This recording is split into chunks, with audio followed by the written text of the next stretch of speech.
Hey everybody, this is Andy, aka Love Retro BTW, across Twitter, Instagram, and Twitch.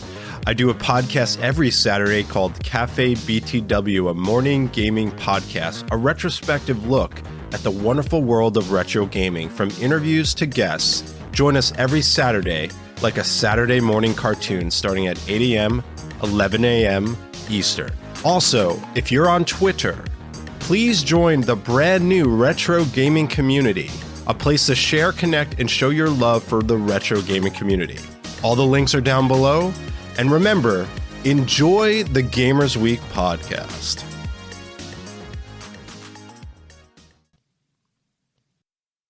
Coming up on Gamers Week podcast. I could totally see Nintendo being the kind of company that would have this thing ready to go and just nobody knows. So the question is it a handheld? Is it a hybrid? Or is it just a straight up console? Ooh, I think it's a hybrid because Nintendo has hit a home run with the Switch, right? It is the best of both worlds. You can pick it up and take it with you. You could take it on a plane, train, boat ride, or even being pushed around in a little Tykes car by somebody. It doesn't matter. That's a strange kink, Donnie. Hey, I'm into a lot of different things.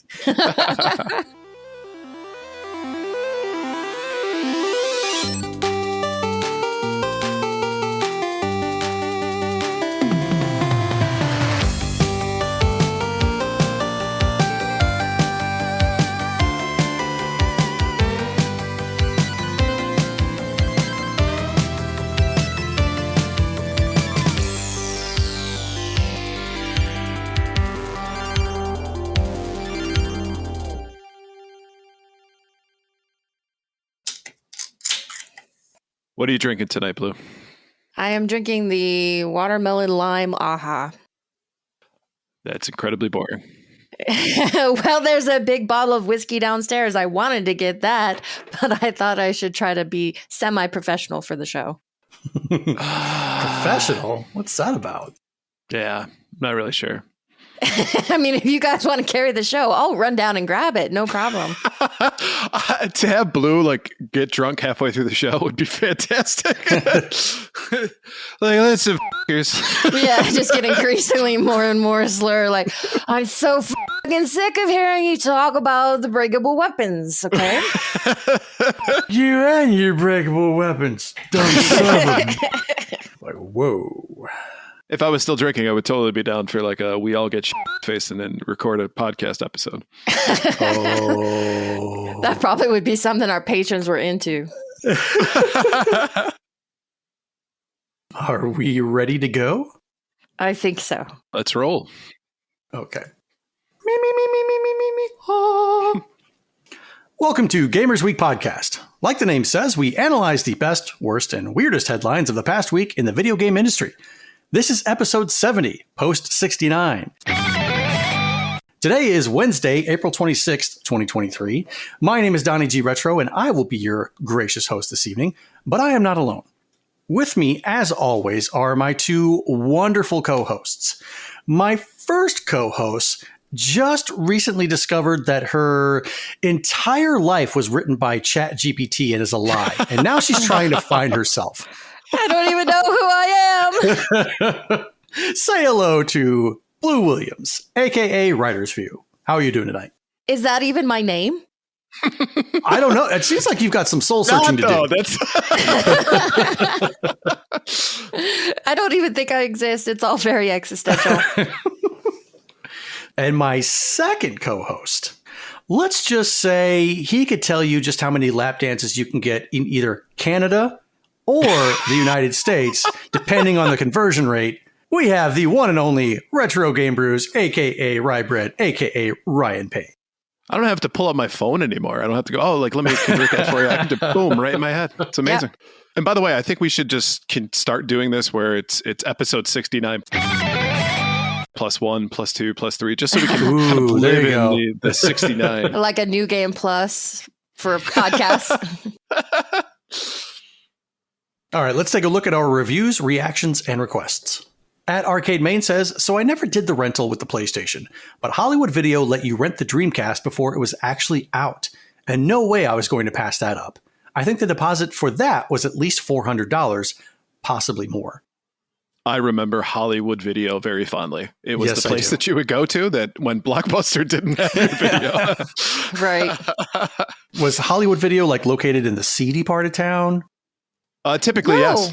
Our Okay. Hollywood Video was in a much nicer part of town than the Blockbuster because it was newer. Interesting. Oh. So, okay. yeah, I worked at the trashy Blockbuster, but I wanted to work at the nice Hollywood Video. You're Randall from Clerks. Hang on a second. I'm on the phone with the distributor. Is he going to do it? No, I'm not. The Mad Milkman says, beaches, beaches, beaches, beaches, beaches, beaches, beaches, beaches, beaches, beaches. The inflection was implied. I'm sure you got it right. Yes. At Chanselig says, if you like lingerie and you like French fries, there isn't anything wrong with French fry scented lingerie. You are correct. And now we just have to find the right scent. Is it a Wendy's? Is it a Burger King? Is it a McDonald's? Like smelling lingerie or scented lingerie? I mean, that's a good point because it seems like most fast food French fries have a very distinctive smell. They do. I might go for like more like a Five Guys or a Freddy's. Oh, Okay. bougie. Yeah, as opposed to like fries. traditional like fast food. I hate Five Guys fries, so I can't go with that. Okay, fine. What do you want your French fry scented lingerie to smell like? McDonald's. I'm an OG. He is a basic. Yeah. And now it's time for the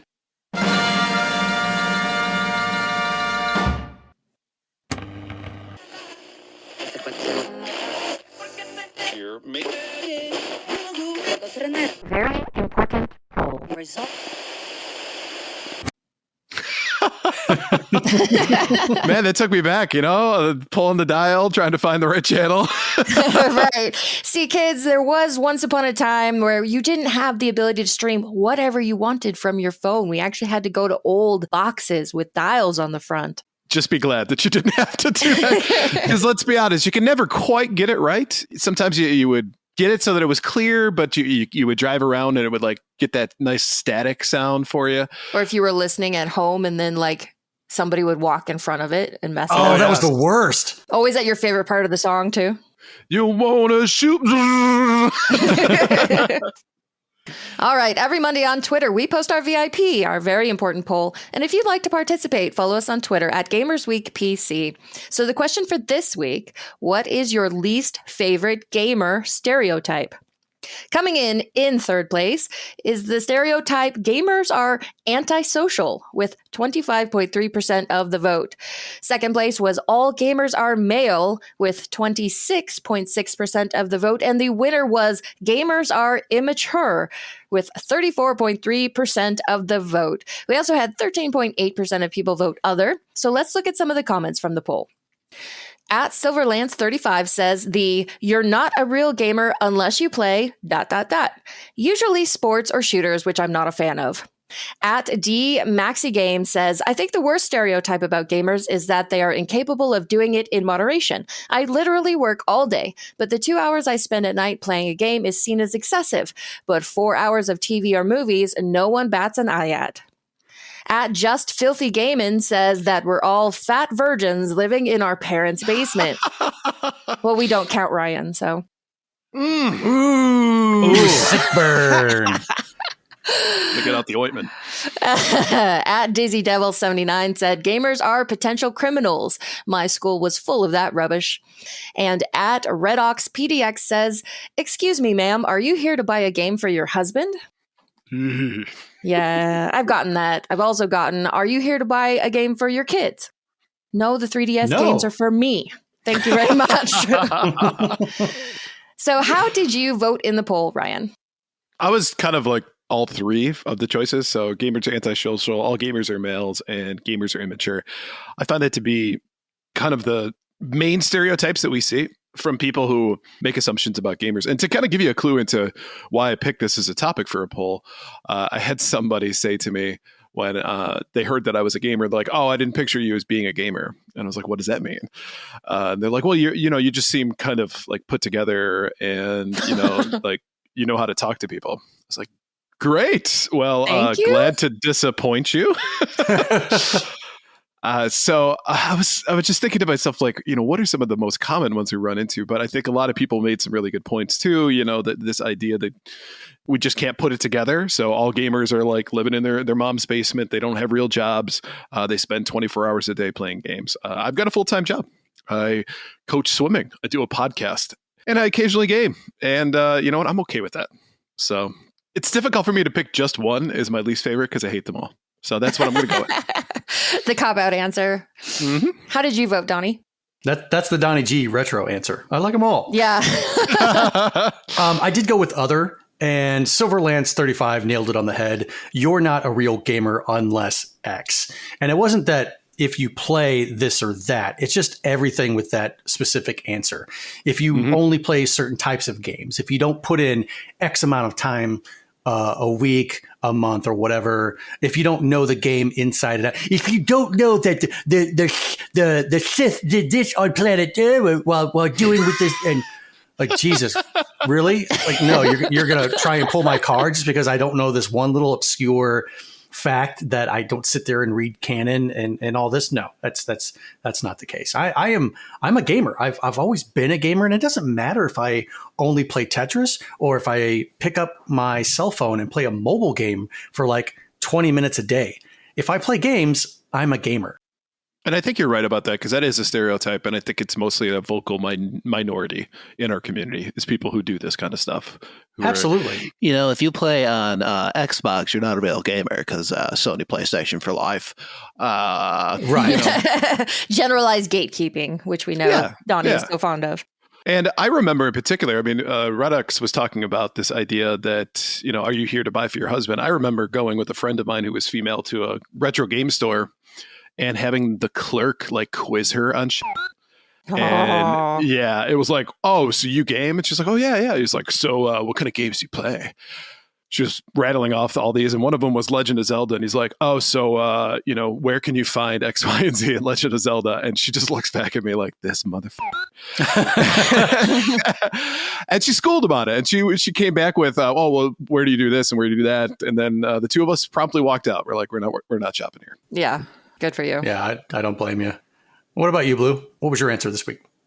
I will admit that the all gamers are male thing is annoying, like you were just describing, Ryan. But for the most part, that hasn't been my experience. It's really only been just a few key assholes in my life who haven't thought that I was worthy of the title of gamer just because I'm not a guy.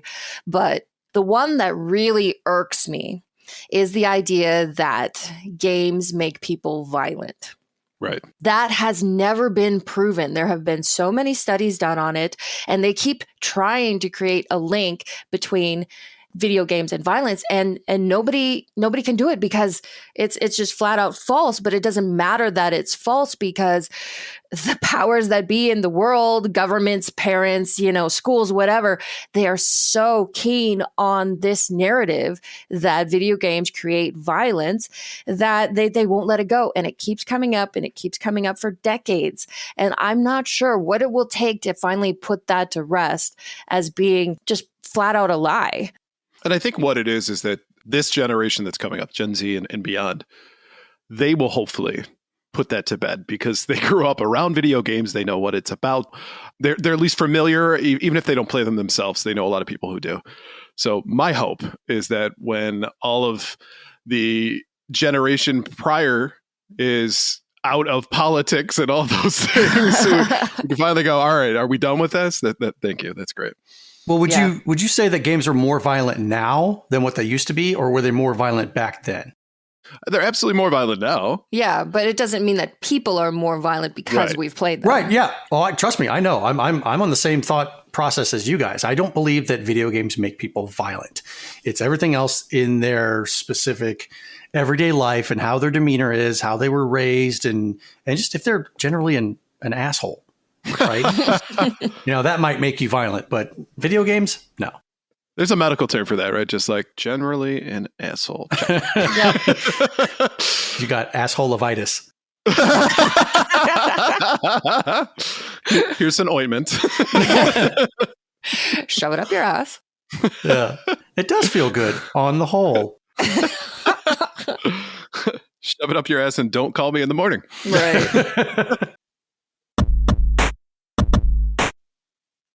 All right, let's take a look at our patron shoutouts. All right, well, we can do what we do without the help of our gorgeous patrons. Here are the generous folks supporting Gamers Week on Patreon. Bill Tucker, the real Retro Game Brews. Fruitcake's #1 Stan, Ducks with Thick Thighs. Prune Tracy, Nintendo's DMCA takedown of Donnie's impromptu acapella Peaches rendition. RGB's Special Sauce. Mortal Kombat 69 giving new meaning to the finishing moves. At no point in your rambling, incoherent podcast were you even close to what could be considered a rational thought. Wizard of Zardoz, Bobs and Dugnut, Retro Blast Pat, Orgasmo 3000, Great Saiyaman 81, B&T Zilla Guy, Geek With That, Johnny Boombox, Crunchy Kong, Sheriff Snacks, Frank Grande, Love Retro BTW, Steven Sand, Ramboski, Terry Kinnair, Ducks in Disguise, Jim and Colleen, Games with Coffee, Hybrid Divide, You Fall Before Me, Davey PGH, the Redox PDX family, including Shannon and Luke, Zach Huge Thanks, #1 Blue Sick Boys fan, Random Retro Dude, Princess Kitty Mew Mew, Rai Rai's Secret Best Friend, Mega Retro Man, Gamma Troid, and Emo-esque. If you like what you hear today, we really hope that you do, please consider joining us on Patreon. Your support helps cover the cost of producing the show, as well as other cool stuff we'll be doing like prizes and giveaways. You also gain access to our weekly patron-only bonus cast called Gamers Week Uncut, Patrons with Benefits. Visit patreon.com/gamersweek or follow the link in the show notes to learn more. All right, let's jump into our headlines for the week. Our headline segment is proudly sponsored by the Retro Game Club podcast. It's a fantastic family-friendly retro gaming podcast. In each episode, Rob and Hugh pick 2 games to play and discuss, as well as news, interviews, and other topics. Right now, they're playing through Metroid Prime and Missile Command. Visit them at retrogameclub.net or follow the link in the show notes. You just brought home Metroid Prime, didn't you? I did, and I brought him home to be with his other backlog buddies. Him. Huh? Him? Well, Samus is a girl. It. Sorry. Is that what we're doing now? To be fair, we do not know Samus's correct pronouns. To be fair. Yes. First, a quick update. Britain's top competition regulator on Wednesday moved to block Microsoft's acquisition of video game publisher Activision Blizzard. The measure marks a major blow for the U.S. tech giant, as it seeks to convince authorities that the deal will benefit competition. Microsoft said it plans to appeal the decision. We didn't want to make this a full headline discussion because, frankly, that horse has been eaten to death, not beaten. It's been eaten. Its bones are dry, people. It's dead. I just want to point out that I said at one point that this was not going to make it. And I am glad to say I told you so. What? It's not dead. I'm glad to say that the topic I is will dead. be The telling topic is you so. All right, first up tonight from Engadget, Metacritic promises better moderation after abusive Horizon DLC comments. Review aggregation site Metacritic promises to improve its moderation system after the recent release of DLC for Horizon Forbidden West prompted a rash of negative review bombing. The DLC in question, Burning Shores, features an option for a same-gender kiss.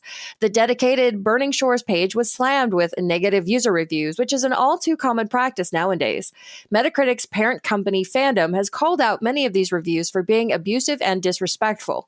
Fandom says that Metacritic is a place of belonging for all fans, and that it takes online trust and safety very seriously. To that end, company reps say they are currently evolving our processes and tools surrounding reviews and content moderation. It has not announced any specific changes. This is not the first incidence of review bombing to plague the platform, and not the first time Metacritic has implemented changes to stem the tide. The Last of Us Part 2 received a glut of hateful reviews for all too similar reasons, which forced the aggregator to mandate a 36-hour waiting period after a game's release to open up reviews to the general public. Steam did something similar, as user reviews are accompanied by the amount of time the person actually spent playing the game. The changes Metacritic made in 2020 clearly didn't make a difference in this case, so we'll see if the company has more concrete plans to protect its platform. What in your mind would push you to say, you know what? I need to spend time review bombing this game on this website. I want to understand how and why people would find this to be so important that they would organize and get people together to review bomb a game. I just don't get it. And we just spent, I don't know, like 6 or 7 minutes defending gamers against stereotypes. And then you go and do something like this. Like, come on, guys. You're hurting the team when you do this kind of crap. Because it doesn't fall in line with their way of thinking. And they feel that they need to arise the masses to bring out the pitchforks and say, we won't stand for this in our commercials, in our TV shows, in our movies, in our video games, in our coloring books, yada, yada, yada, yada, yada. Well, and it's interesting when politics and games kind of cross over. Mm-hmm. I've never gotten that. I've always been of the mind that they can be two separate things. I don't need to associate them with each other. And especially because of the vileness that comes out of that. We live in a society that's extremely divisive anyway. Why does that need to spill over into something that's entertainment? If you just don't like the concept of a game, just don't fucking buy it. You know? Right. Especially when there's so many other forms of entertainment out there. Right. You can very easily go find something that fits within your narrow worldview and stay in your little bubble. There's no need to go out of your way and attack everything else out there that you don't like. It's childish as well. It's the child that doesn't get his way or get their way and is stomping and throwing a temper tantrum. At the end of the day, does the Metacritic rating for this game, do you genuinely think it's going to deter people from buying it? No. Just like a review is not, a movie review is not going to deter people from going to see it. When the Super Mario Brothers movie was like a certain percentage on Rotten Tomatoes, did that stop the masses from running out and seeing the movie and spending so much money on it? No, it didn't. So then what's the end game? Why would you do this if not to draw more attention to it? Isn't it having the opposite effect? Well, no, you're right. It is drawing attention to it, but it's also making your voice and opinion heard, no matter how it is. It's basically a way for them to stamp their place and say, yep, my voice, my opinion was heard. That's it. If that's the only end game, that's so fleeting. I just can't imagine spending that much time then doing that. What a waste. What an absolute waste. You know what? Go play a game and be happy, you know? But just like a review, somebody has to make their voice and opinion heard. They have to make sure that you know that they feel this way. And who are you again? Yeah, that's the main thing. Make sure all the nobodies get their voices heard. But to kind of wrap it back around to Metacritic, you know, we've talked before about whether this site is even relevant anymore, whether this site even matters anymore. But kind of like what Ryan was saying, review scores are real iffy anyway. They have a real iffy effect on people and on the success of a game anyway. So what is even the point of a site like Metacritic? And at least with Steam, having reviews attached to game sales makes sense. And especially because Steam has something concrete that they can do to combat this type of thing. How many hours did you play the game? That's attached to your review. Metacritic can't do anything. And that's probably why they haven't done anything. Review bombing has been happening for years on Metacritic. And it seems to be only when it's attached to some sort of social issue like this. Like before, when it happened to Last of Us Part 2, that was when they decided that they would try to do something. And so they implemented the 36-hour waiting period, but obviously it did nothing. But many games have been review bombed for many reasons, and Metacritic really doesn't care unless it starts to make the site look bad for social reasons. So I've said it before and I'll say it again. I'm really okay if this site just goes away. And to your point, with Steam having the option, or not really the option, but having the limit and the education as to whether or not somebody has actually played the game or not, it makes it obsolete, 100% obsolete at this point. So, I didn't care about Metacritic before today, and I still don't care about Metacritic. Yeah, let all the nobodies who feel the need to have their opinions heard, they can go stay on Reddit. The true cesspool. Hey, I'm on Reddit. I mainly just read. I hardly ever comment. We know you're on Reddit. What? Wait a second. What? Nothing.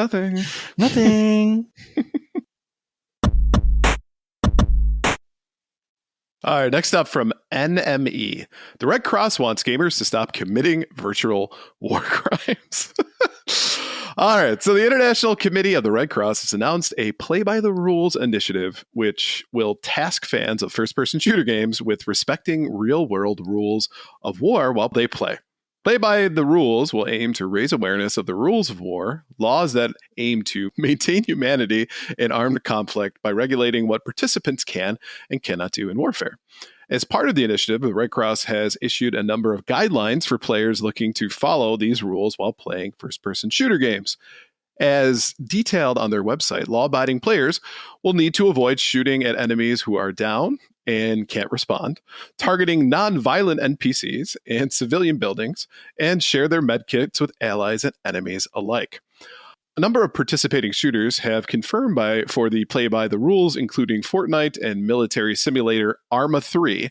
The latter has a history of promoting the Red Cross back in 2017. Arma 3 raised money for the organization with its Laws of War DLC, which told its story through the eyes of a humanitarian faction. We're working to create a shift in the way players want to experience first-person shooter games. We want them to learn something about the importance and real-life meaning of the Geneva Conventions without spoiling the fun of the game. Earlier in the year, the developer of Among Us revealed it accidentally broke the UK's Geneva Convention Act while the multiplayer game was at the height of its popularity by featuring an unauthorized use of the Red Cross symbol. Oops. You can't have the Red Cross symbol in a video game? Well, the Red Cross symbol has certain authorized uses and something, I suppose. I don't know exactly what the rules are, but I imagine a video game is probably not one of the authorized uses. Especially one where you're murdering people. Right. Comically. I will put that comically, as opposed to something like Call of Duty or Arma 3, where you're basically blowing somebody's brains out. Well, you can do that in Among Us. There is an animation where you shoot someone in the head, but it's You're not mostly wrong. you twisting heads off or using a tongue to pierce through someone's head and rip it off. But yeah, that doesn't saying Red Cross to me. But I think this is an interesting campaign, I guess. At least in contrast to how PETA tries to go after video games sometimes, where Right. they want people to not play the games whatsoever. They want to change the games themselves. At least the Red Cross in doing this is just encouraging a thought exercise by participation, is not saying that you have to play first-person shooters this way, because nobody would do that. I mean, not shooting at enemies who are down. Yeah, I was wondering about that. So if you down a player, the object is to finish them off so that you can wipe that team out and they don't get healed up by their teammates. And in fact, a lot of times you'll get shot while healing up a teammate, which is also against the Geneva Convention if you're a medic. Mm-hmm. Just an interesting thought process with that one. What's the point, really? What's the point? If If you don't want them to be able to do this in those games, then just code that feature in. Like, a bullet cannot damage a non-violent NPC. There you go. That's it. Problem solved. Yep. Wash my hands of it. We're good. Because I believe in the decency of people. I would say that 90% of those people are probably not going to shoot people who don't need to be shot, who aren't involved in it. Right. The other 10%, like we were talking about earlier, they have assholeitis. Okay. So they're going to do it. They're like, oh man, I could shoot this person and it feels good. Get out of my way. Where's my Bud Light? And that's whatever. It's a video game. And to me, it doesn't matter. I'm also proud to say that we have a new T-shirt now. It says, I have assholeitis. I apologize, but I am suffering from a case of assholeitis today. Yeah, I had to call out of work because of assholeitis. I call out all the time. Is that contagious? Yes, it is.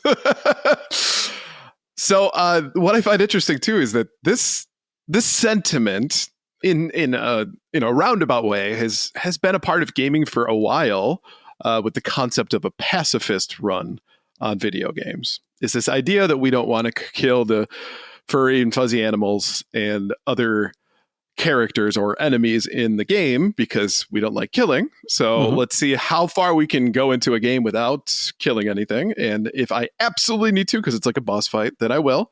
But if I don't need to kill something, I won't. And that's a large chunk of gamers who do that for fun. So I would say that would probably ring true with folks who are doing pacifist runs, would be completely fine with this concept of playing by the rules, if you will, when it comes to first-person shooter games. The only thing that you run into, I think, and Donnie, you pointed this out, is that there isn't really a mechanic in the game to do that. Like, can you give up a med pack to an enemy in Warzone? No, actually, you can. You can walk up and just drop it. And because it's no longer in your inventory, you can give it to them. You can trust that they're not going to shoot and kill you before you can drop it right at their feet. But that's the crux in this argument. Right. The crux is trust. And in Warzone, the whole thing is don't trust a soul. Not even some of your teammates sometimes.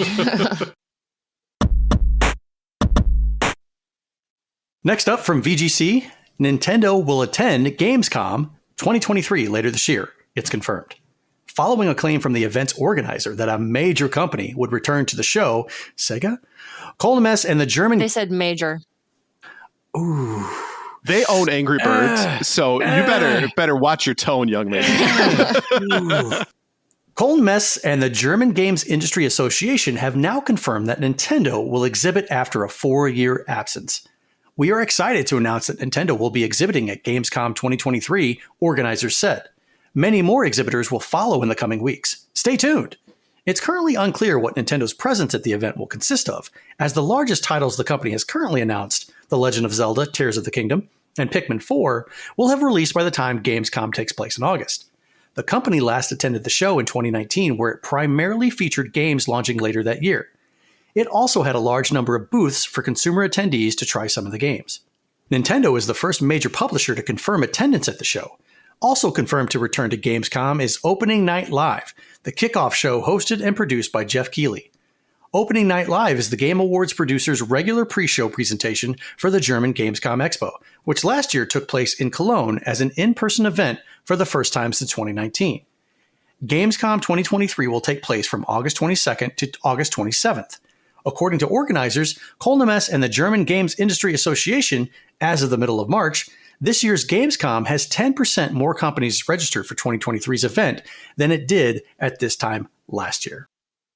You could tell Donnie works with Germans. He just went right through the German really quick. I know Cologne, but I don't know what Cologne. I don't know if I'm saying that right. Colmesse? Colmesse?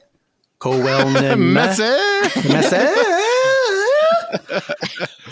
So Nintendo is exhibiting at a Gamescom. E3 goes down in flames, and Gamescom is just getting bigger and bigger. And now that they booked Nintendo, you got to figure that a lot of other big exhibitors will follow suit. For sure. Sega. She said big. Sega. I said big. So honestly, it's kind of surprising that Nintendo is going to something like this when they just announced Nintendo Live. Right. Mm-hmm. I was actually thinking the same thing. I mean, they do such a good job with their virtual shows, and they've been doing them for so long. I'm genuinely surprised that they wanted to be a part of a live event. Maybe it's a change of pace or culture or whatever it is that they're doing, but I'm surprised to see that they would be, especially like the first to be announced as a major studio to show up, just because, again, they're so prevalent with their Nintendo Directs. It's surprising, but a welcome surprise. Right. Well, hear me out.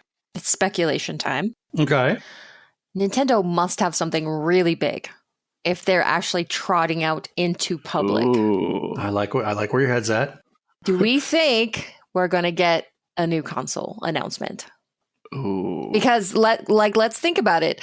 Gamescom is at the end of August, right? And you talked about Nintendo Live, which is in September. So if they announce a new console at Gamescom, everybody rushes to Nintendo Live because they want a chance to see it, want a chance to learn more about it and all this kind of stuff.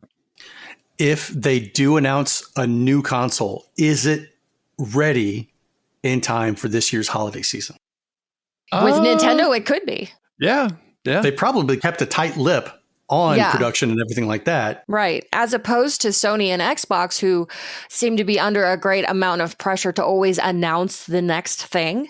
Nintendo really doesn't care. They just do stuff on their own schedule. So I could totally see Nintendo being the kind of company that would have this thing ready to go and just nobody knows.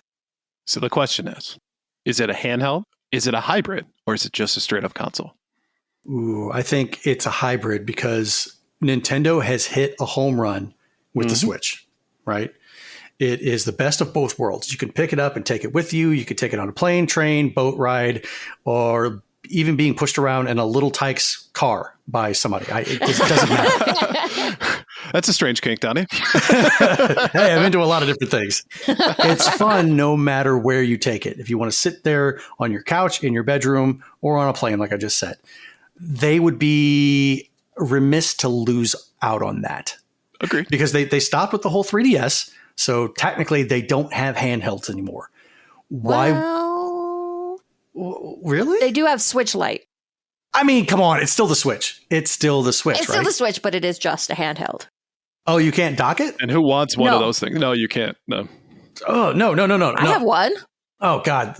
Bad decision. Bad decision. What happens when the joysticks get drift and you can no longer use them? Then that thing is pretty much worthless.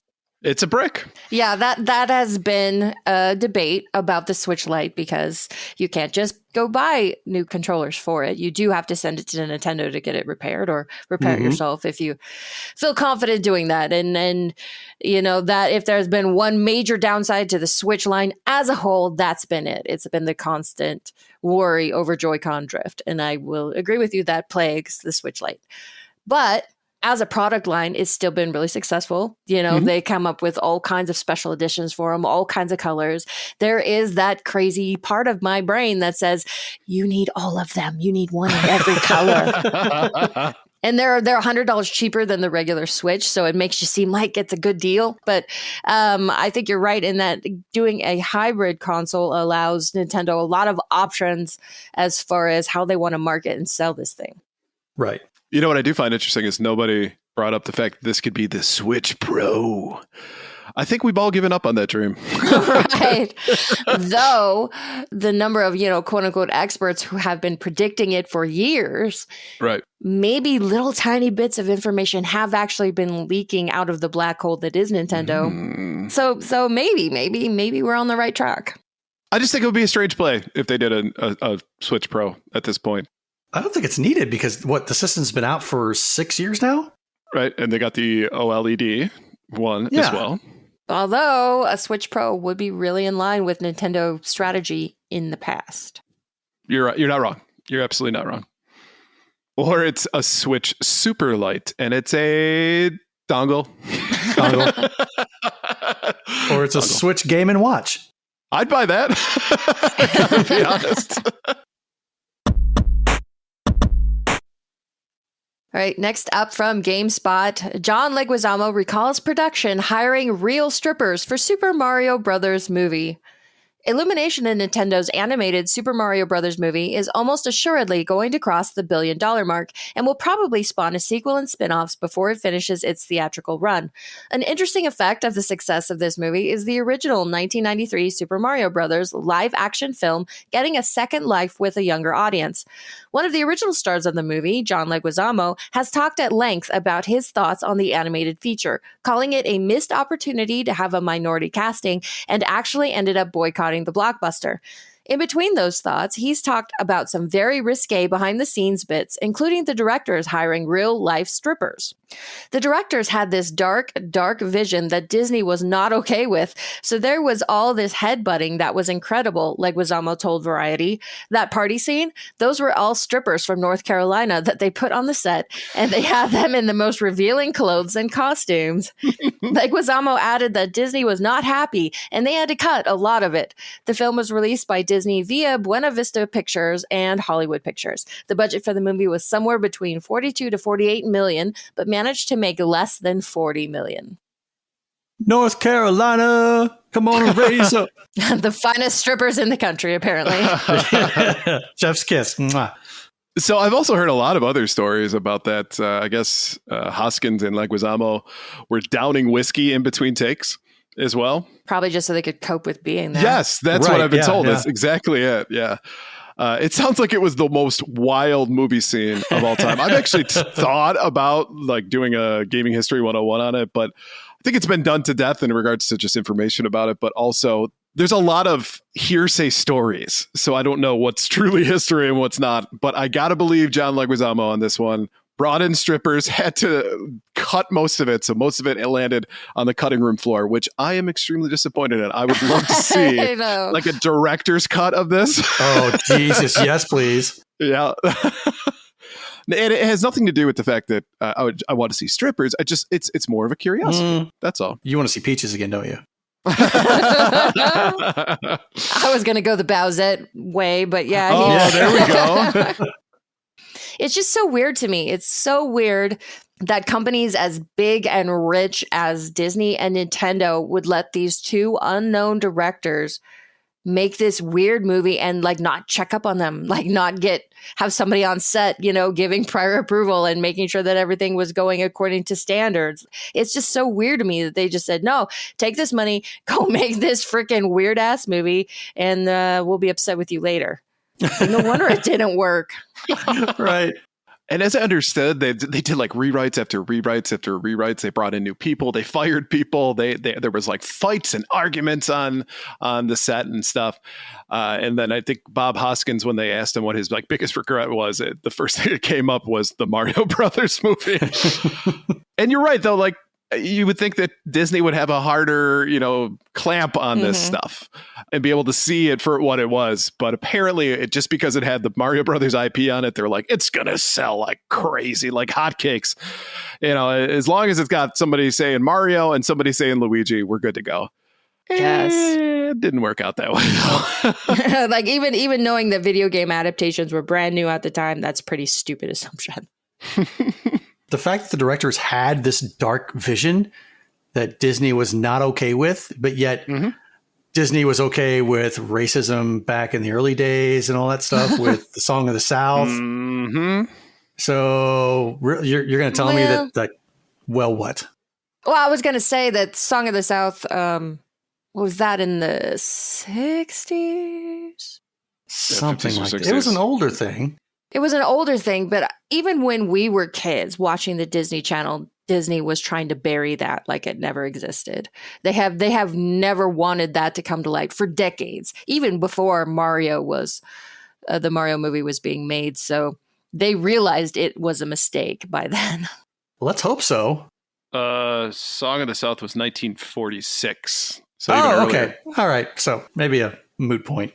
But I don't think you're wrong, though. Disney obviously had a past, even like pushing lemmings off of a cliff to make it look like they were running off a cliff on their own volition. Yeah, that happened. But again, to Blue's point, by this point in 1990, they would have had everything kind of buttoned up, ready to go. But, we wouldn't be talking about this movie, though, years later, if it wasn't this f***ed up. So I guess I'm okay with it, the way it ended up, as far as things go. I mean, their pitch, they must have had one hell of a pitch to sell Disney, just write them basically a blank check and go do this. They probably brought in strippers to the meeting.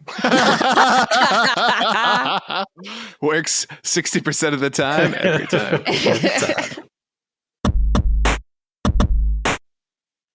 All right, let's take a look at our top 3 new releases for the week. First up is After Image, PS5, Xbox Series X and S, PlayStation 4, Xbox One, Switch, and PC. After Image is a hand-drawn 2D action adventure emphasizing fast-paced combat with diversified character builds, non-linear levels, and a gripping story set in the ruins of a fantasy world. Battle over 170 varieties of enemies and 30 tough bosses encounters that stand between you and your goal. Harness and channel the power of defeated enemies to unlock powerful skills and upgrade a diverse arsenal of weaponry. Become the master of your own fighting style with over 200 different pieces of equipment to collect. Next up is Bramble, the Mountain King. PS5, Xbox Series X and S, PS4, Xbox One, Switch, and PC. Bramble, the Mountain King is a grim adventure set in a world inspired by dark Nordic fables. Explore the beautiful yet dangerous and twisted land of Bramble in your endeavor to rescue your sister.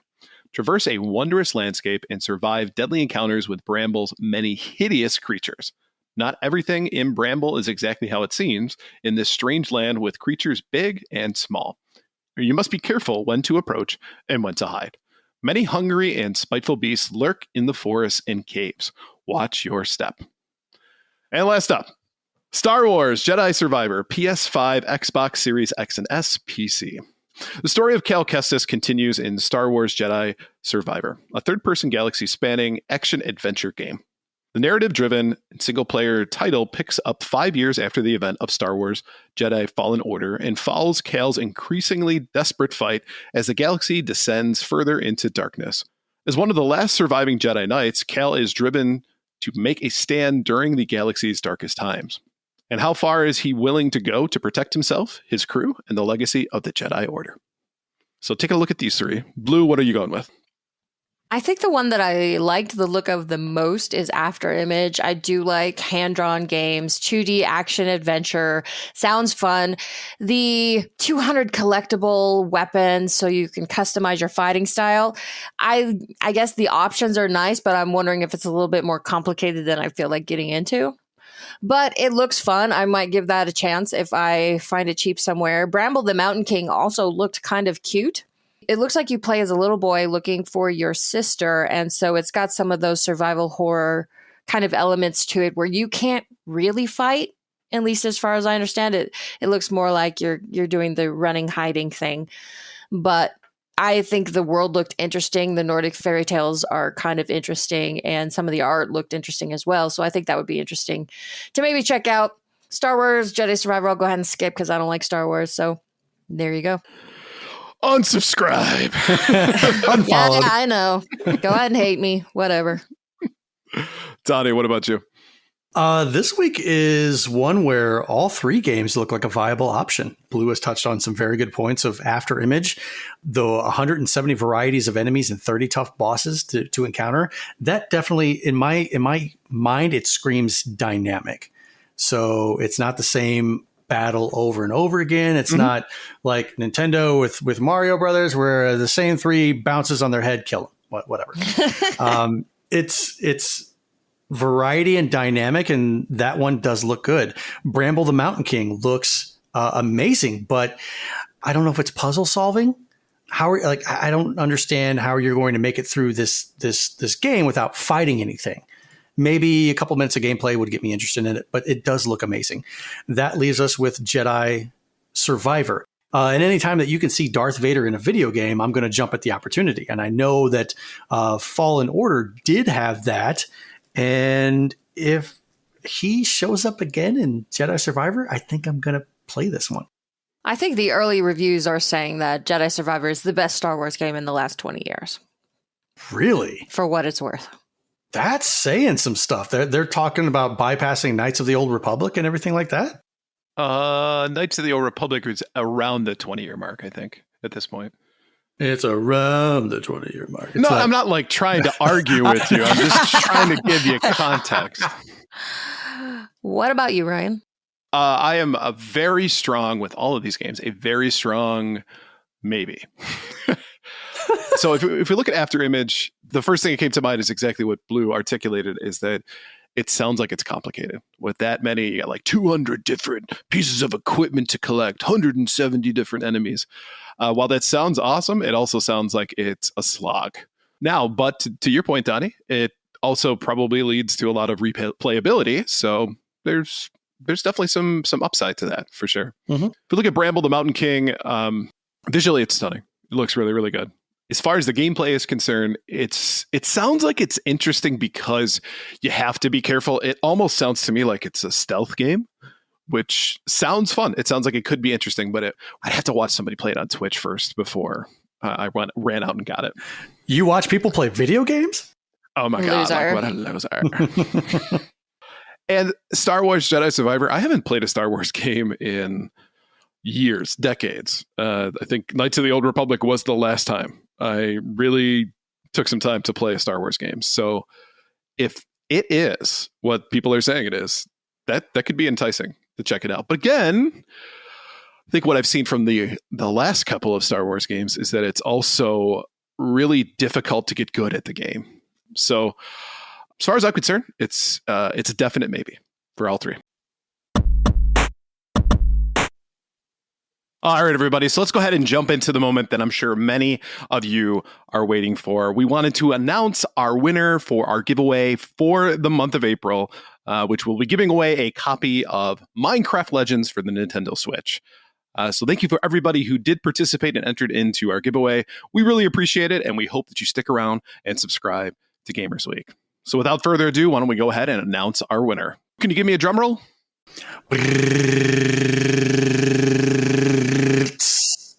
And our big winner is Nintendo. Congratulations, buddy. Feel free to reach out to me at Retro Game Brews with a quick DM to let me know the address that you would like me to send this awesome game to. And again, thank you so much for everybody who did participate in this month's giveaway. And feel free to check us out month after month as we give away more awesome games on behalf of Gamers Week. All right, let's go ahead and take a look at our main topic for this week. From CBR, 9 GameCube games that need to come to Nintendo Switch Online ASAP. One of Nintendo's best incentives for the Nintendo Switch Online, plus the expansion pack, is the classic Nintendo game apps. These apps currently include the NES, SNES, Nintendo 64, Sega Genesis. God, that's weird reading that in there. Game Boy and Game Boy Advance. If Nintendo continues this pattern, the Nintendo GameCube will be next. As one of Nintendo's most beloved consoles, the GameCube has many excellent games. Whether they're acclaimed entries in long-running franchises or forgotten gems in need of a revival, these games are a source of nostalgia for many gamers. As many of the apps launch with 9 games, GameCube fans can think of 9 games they'd like to see on the Switch. All right, at number 9, we have Luigi's Mansion. While most launch titles are considered to be the weakest of a console's library, Luigi's Mansion was so popular that it spawned an entire series. Fans loved the game for its unique gameplay, memorable boss fights, and surprisingly spooky atmosphere. As the first game that many GameCube owners played, Luigi's Mansion would be a natural fit for a potential GameCube Switch app. With Luigi's Mansion 3 being a very popular Switch game, it makes sense to let fans step back into the mansion where it all began. I don't know. I heard that game sucks. Ooh. Oh, I get it. It's the vacuum joke. All right, number 8. Eternal Darkness, Sanity's Requiem.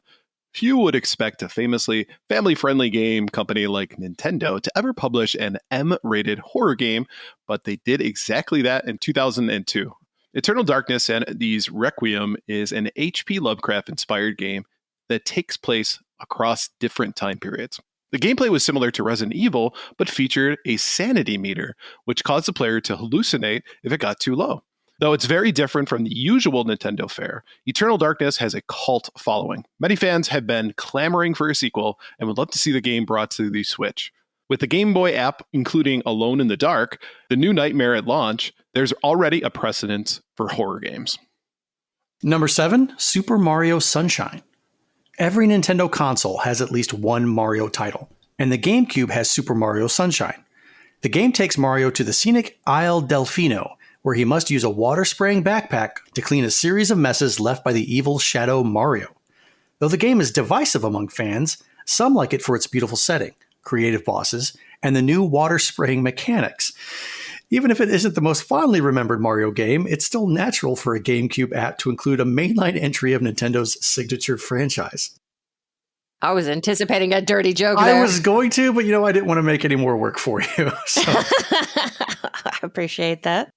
Kiss ass. Somebody has to make up for all the swear words you two have been dropping. Right. Sorry. Yeah, I hate you. All right, number 6, F-Zero GX.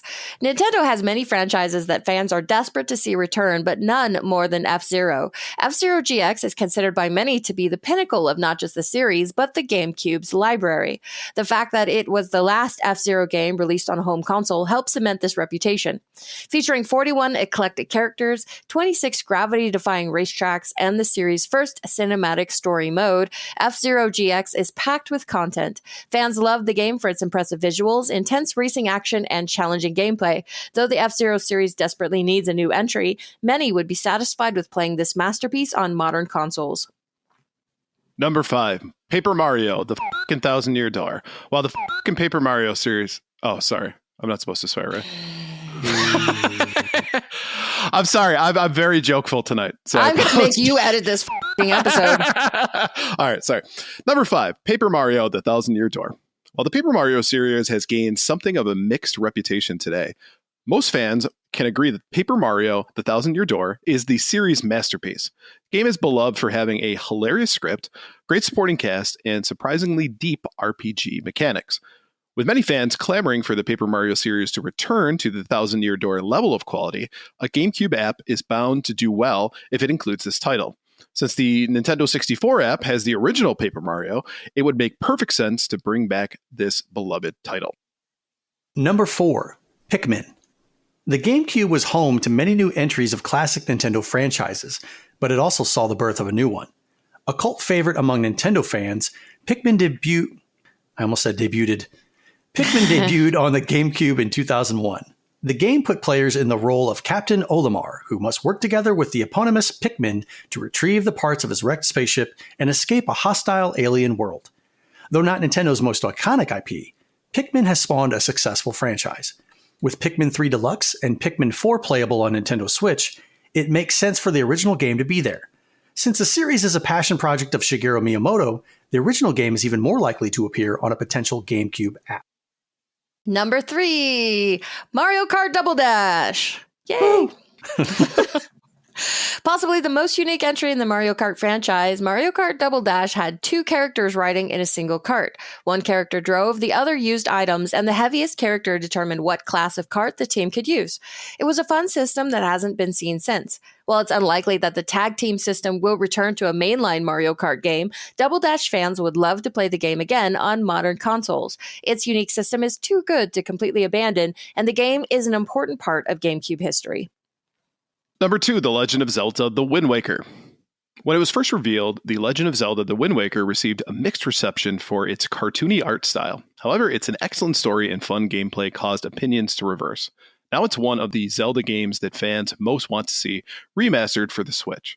With all the other classic game apps featuring Zelda titles, adding The Wind Waker would be a natural decision. Number 1, Pokemon Colosseum. Pokemon Colosseum was the GameCube follow-up to the Nintendo 64's Pokemon Stadium games. While it lacked a lot of Stadium's gameplay modes, Colosseum offered a compelling single-player story mode. Rather than just serving as a vehicle for Pokemon battles, Pokemon Colosseum was a full-fledged RPG. The game's story mode alone was worth the price of admission for many Pokemon fans. The story was a darker take on the familiar Pokemon formula and gave players the ability to steal Pokemon from the game's villains. With Pokemon Stadium already on the Nintendo 64 app, there's no reason to not resurrect this old favorite. I gotta say that do we really, well, I don't know if this argument is going to be valid, because I was going to say, do we really need something like Luigi's Mansion to be on the Switch for the GameCube app when there's Luigi's Mansion 3 for the Switch? Right. But you're not wrong. Still, I think people still want to play those older games on newer technology to where they're more refined. They look a little cleaner. Well, and also because they're different games. I mean, the mechanics are the same, but they're different games. True. You're not wrong. And nostalgia is a killer. So, I mean, honestly, though, if they came out with a GameCube app, though, without having Luigi's Mansion on it, I think that people would riot. Yeah, I agree. Such a popular title. Mm-hmm. So it's like coming out with the NES app without Mario Brothers on it. It just doesn't feel right. It's iconic as for the console. Mm-hmm. So based on these specific choices, is there anyone in particular that you would be excited to see launched on the GameCube app if there ever was one? I think I know Blues. You don't know me. I think I do. Yeah, I think he does. Actually, I'll tell you which one I'm not excited to see. Okay. Mario Sunshine. Oh, yeah. Mario Sunshine sucks. I'm just going to say it. It just flat out sucks. I'm not going to say that it sucks. I'm going to say that it's stupid hard. That is a very, very hard game. I don't know. I agree that it's super difficult, but I don't know how much of that is the game and how much of it is the wonky controls and the wonky camera. It feels like the game is fighting you every step of the way, and you can never just play it to see if it's even difficult on its own or not. As the mainline Mario game on the console, yeah, okay, they probably have to include it. Mm-hmm. Although they may not, because they have it in the collection, the 3D All-Stars. That's a good point. Yeah. But then again, that was a limited time. So I don't know. They may have marketed themselves into a corner.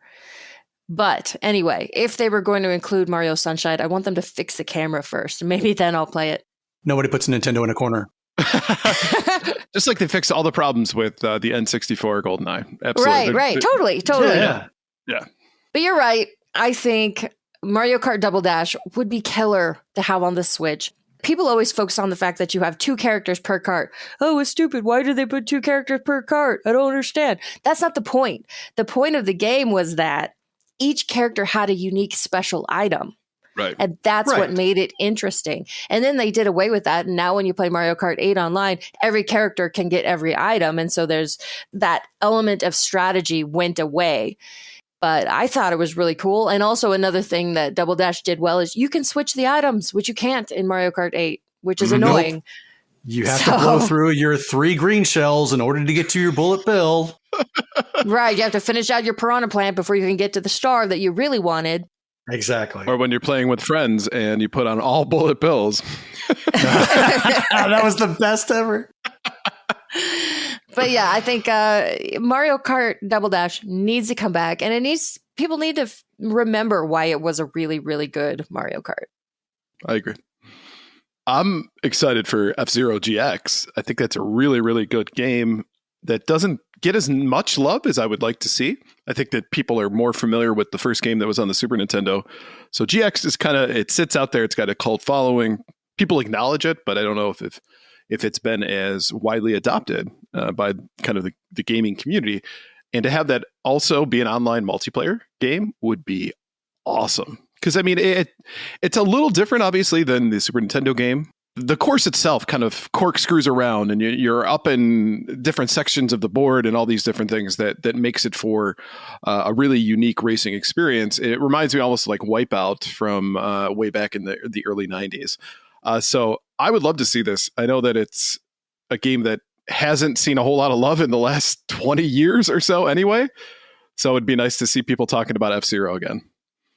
What about you, Donnie? Anything you're excited to see?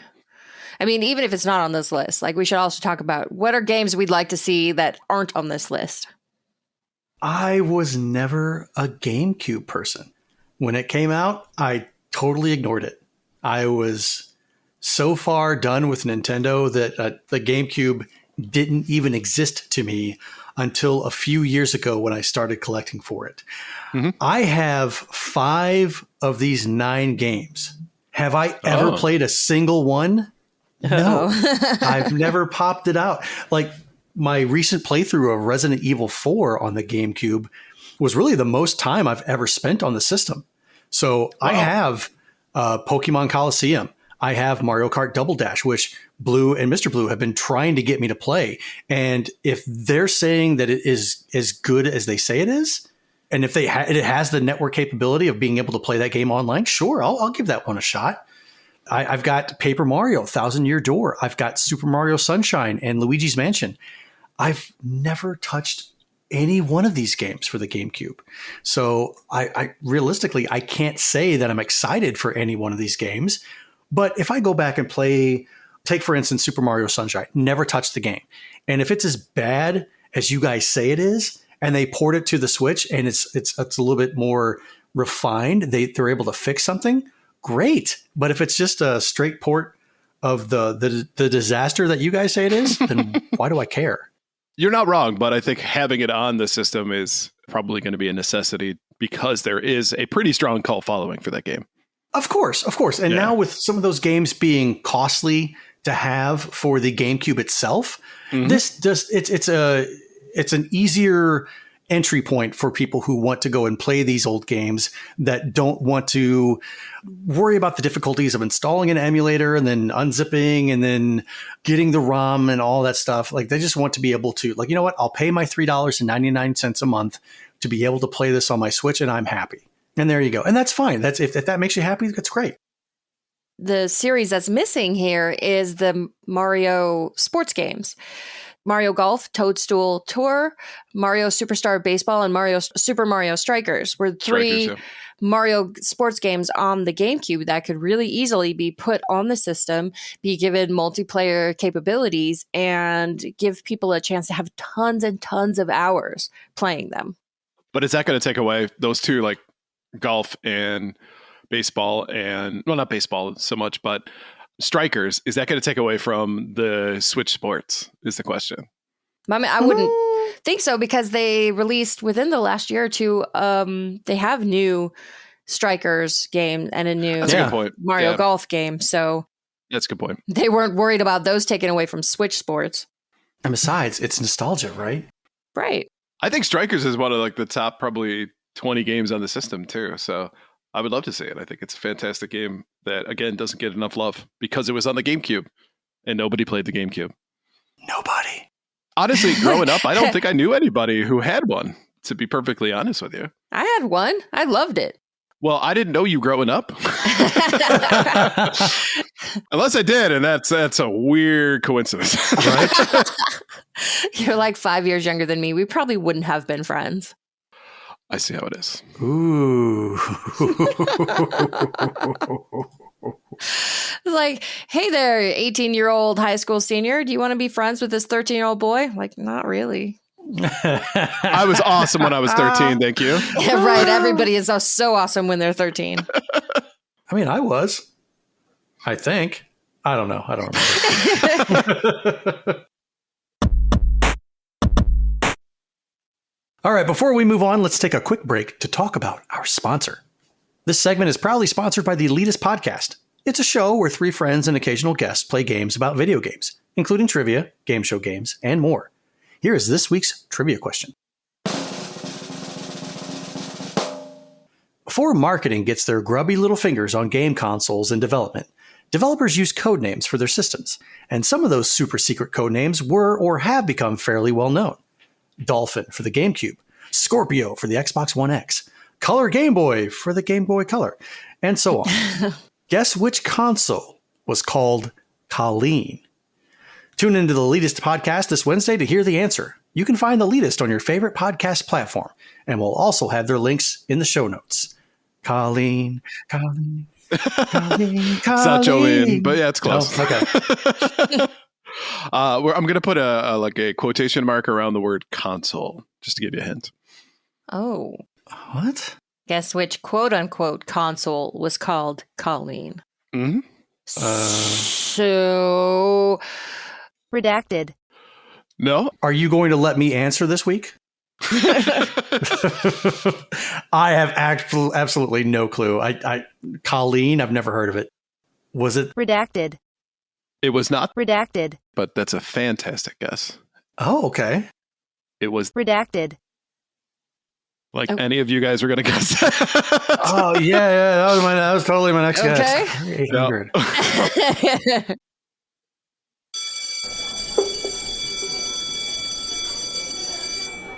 All right, thank you for coming, students. Please take your seats. Welcome back to Professor Ryebread's Gaming History 101. And in today's lesson, we're going to talk about a genre of games that still holds a special place in my heart.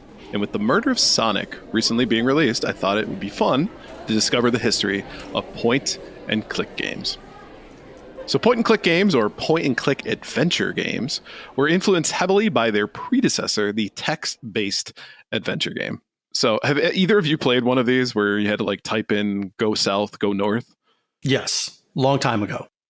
They are interesting for the time, but how frustrating is it to realize that maybe you're just going in like a big circle and doing nothing? But with these text-based adventure games, it was really a product of its time, right? If you think about it, you have a PC, you want to make an adventure game, but you don't have a whole lot of technology to develop graphics that are going to be compelling, back in the, really early 80s, late 70s. And the existence of the mouse was something that was only available to really, really affluent PC owners. It wasn't something that was readily available to kind of the common person. So the only input that you had was a keyboard. So game developers, of course, wanted to make these massive and immersive games, but they just didn't really have the technology to do so. So really what they did is they more like morphed it into a Dungeon and Dragon style game where the the player announces what they're going to do, and then the computer plays essentially as a dungeon master, if you really want to think about it that way. So some classic titles that come to mind for that is Zork and Hitchhiker's Guide to the Galaxy, which were both released by a company called Infocom. And they were probably the most popular versions of those games. And I love the fact that there was a Hitchhiker's Guide to the Galaxy adventure game back in the day. What a fitting way to play that game, even though if it was text-based. As I understand, it also had some of the wittiness of the books. So really, really cool. I haven't played it, but I definitely got to check it out. But, while these games were fun for the time, they were often confusing. Took a lot of time to really figure out where you were going, and unless you had the manual that told you all the inputs, you would be 100% lost. So if you picked up one of these games today, you didn't have the manual with it, and you didn't decide to go online to download it, you would be absolutely 100% lost. But eventually developers, would add visuals to this type of game and help players see where they were going and what they were doing. So following the success of Zork, Sierra Online developed the first visual game in this genre called Mystery House. While still using text commands to traverse the game, it displayed wireframe images for the player to see. And if you were struggling to visualize, think of like Shadowgate, but with vector graphics and no mouse. Oh, cool. Yeah. Very, very rudimentary. But again, if we're adding the visuals to this, it makes it so much more of a compelling game to play. So with the widespread, though, adoption of the mouse in the mid-1980s as a result of Apple's Macintosh computer shipping with one in the box, the point-and-click genre kind of exploded. They finally had this item that they could use that allowed you to actually interact with what was happening on screen. And really the first official point-and-click game was developed by a company called Silicon Beach Software in 1984, and it was called Enchanted Scepters, which was a Dungeons and Dragons style game. Now, soon to follow were classic titles like Deja Vu, Uninvited, and Shadowgate, which would all eventually see a port to the NES. So when I say those, I think most people remember those as being games. Oh yeah, I played that one on the NES.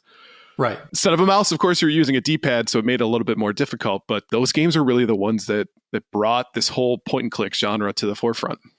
So Sierra Online would actually stay in the mix for quite a while and started releasing titles such in their Quest series. So they had King's Quest, Space Quest, and Police Quest.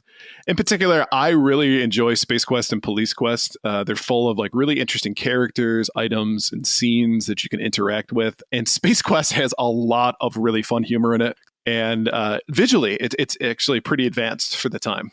Police Quest, in particular, kind of flipped it on its head. So rather than being like a humorous game, it was more of a serious game. They brought in a guy by the name of Jim Walls, who was actually a former highway patrol officer, to help them create the game, to give it some realism. At the time, to bring somebody in from the outside to help develop a game was kind of unheard of. So obviously, Sierra was taking this one pretty seriously. Now, Lucasfilms, though, got into the point-and-click genre with their second game ever called Maniac Mansion. Hey, another game that got an NES port. Shut the front door. So their first game, though, was based on the movie Labyrinth with David Bowie, and I've never heard of it before, so my guess is that it sucks. Eventually, though, of course, with Maniac Mansion, they developed this system, this menu system that they called SCUM. I can't remember what the acronym for it is, but it's like, a system control unit modulation or whatever, something like that. But SCUM was there. It was essentially 15 different options that were available on the screen for you to use to interact. So you didn't have to type them in. You didn't have to say, go north. You could click on an action and then click on something that was on the screen. So go, and then you clicked on the stairs and it would take you up the stairs, for example. That's kind of like what Snatcher had, the elements of Snatcher for the Sega CD. It basically, you had so many different keywords to select from, and if you selected the right one, it progressed you through the game. If you didn't select the right one, you were at a standstill. Or you ended up dying really horrifically. Or died. So as upgrades to the capabilities of PCs kind of came along, it meant that the point and click genre got an upgrade, especially when it comes to graphics and the interconnectivity of it. So Lucas released one of its most revered games of the time in 1990, a pirate adventure game by the name of Secret of Monkey Island. Have you guys ever heard of this one? Yes. I have. So you play as Guy, Three-Brush or what have you? Guybrush Threepwood. That's it. I'm sorry. You've nailed it on this one. But if it wasn't for this game's kind of humor, sarcasm, and wittiness, I don't know if it would have necessarily, if that kind of gameplay element would have been as prolific as it was, because it did it so well with Secret of Monkey Island that was a formula that LucasArts kind of replicated in many of their games into the future. And essentially LucasArts at that point realistically became the point and click company. They were the ones that were doing it kind of the best at that time. So, after, of course, creating things like Secret of Monkey Island, they also jumped into games like Sam and Max, Hit the Road, which has a lot of humor, even like sexual humor in it, suggestive and innuendo humor, and the graphics and the art style are fantastic for Sam and Max. And in 1993, they actually released a sequel to Maniac Mansion called Day of the Tentacle, one of my favorite games of all time. It's super, super funny. It involves time travel and an evil tentacle that wants to essentially take over the world of all time. And like I said, this is essentially a personal favorite for mine. And this game in particular actually introduced voiceover work for LucasArts. So you're kind of fully immersed in it. And of course, it was wildly humorous. But that kind of takes us to the mid-90s, right? Had all these really great games that were, from 1990 to 1993 that were really capturing the market and people were clamoring for them. But 3D games essentially started to become the rage, right? With the release of the Sega CD, the release of, the Atari Jaguar, the 3DO was coming up, the CDI, all of those, the PlayStation as well. They were all on the forefront. So every developer out there was looking to make 3D games. And with the point and click genre, they weren't immune to that. So some of the popular titles that came out of that were games like Myst, which is considered to be one of the classic games that's ever been created. It features like the full motion video portions of it to create those realistic environments. It's a little bit foreboding. And, players move from one area to the next and got this like cinematic, which was super cool. Now, talking a lot about LucasArts games, there were also Sierra Online was still making point and click games at that time.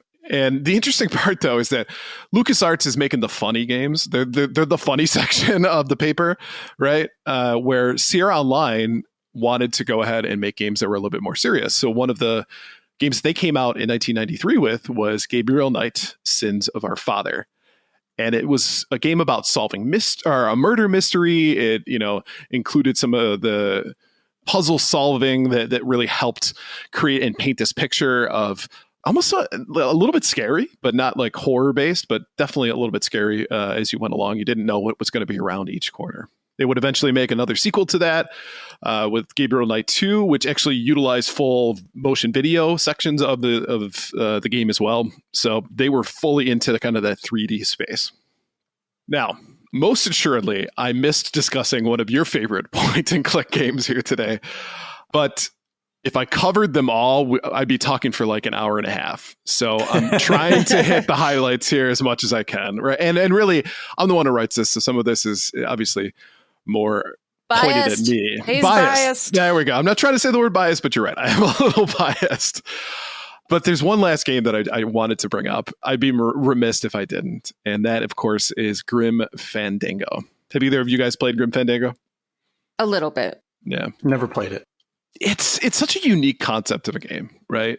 You live in the land of the dead, and you're a travel agent in the land of the dead. It borrows really heavily from the Mexican holiday Dia de los Muertos, or Day of the Dead. And so all of the artwork looks like that as well. So what you would find in some of those celebrations, it's surprisingly funny, super heartwarming. It's tragic at times, and it's emotionally conflicting. If you have never played Grim Fandango, highly recommend it, especially if you're somebody who is interested in the point and click genre. So as the 90s kind of turned into the 2000s, point-and-click games were replaced more with action-adventure games, and the genre was thought to be lost, more or less. However, in the early 2010s, there was a resurgence of indie developers and Kickstarters for new and remastered point-and-click games. So games that are available today that are extremely popular in the point-and-click genre include Machinarium, The Wolf Among Us, Deponia, The Walking Dead, The Longest Journey, obviously the murder of Sonic. That's extremely popular now, and of course, many more. So to wrap things up, I will say that the genre was a staple of my childhood in particular, and a genre I find myself coming back to over time. You know, with its humble beginnings and kind of its golden age and finally its resurgence, I'm happy to say that point-and-click games, while not being the most popular genre, is one that has lasted the test of time.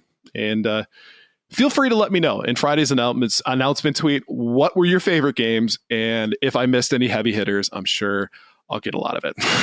So thank you for attending today's Gaming History 101. Huge thanks to the website adventuregamers.com for part of the research for today's episode. And just a reminder, if you have any ideas for a story you'd like to hear, send us a message at gamersweekpodcast@gmail.com. We might feature your suggestion. Thanks, Professor. You're welcome, student. All right, let's go ahead and wrap up this week's episode. Thank you for listening to episode 70 of Gamers Week Podcast, and a big thank you to the Retro Game Club Podcast, the Leadus Podcast, and Love Retro BTW for sponsoring this episode. Don't forget to check out their links in the show notes. If you want to connect with Gamers Week, follow us on Twitter at GamersWeekPC. Email us at gamersweekpodcast@gmail.com.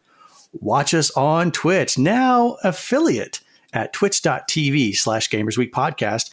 Visit our merch store at gamers-week-podcast.creator-spring.com, or if you want to do it the easy way, follow the link in the show notes. Or join us on Patreon at patreon.com/gamersweek. And finally, since you made it all the way to the end of this episode, please leave us a rating and a review to let us know how we did, whether good or bad. We really do value your feedback. While you're there, consider subscribing on iTunes, Spotify, or your podcast platform of choice. Triple. Now I've got my assholeitis shot. No. Wow. I'm preparing, you know? I could eventually catch it from somebody, so I just want to make sure that I'm ready. You can catch the vitus? Yeah, are you sure you haven't been a carrier this entire time? Damn it! Sick bird. You just keep softballing these up there. I'm going to take them. I think we're going to end this with a home run by Blue. Good night, everybody. Good night. Good night.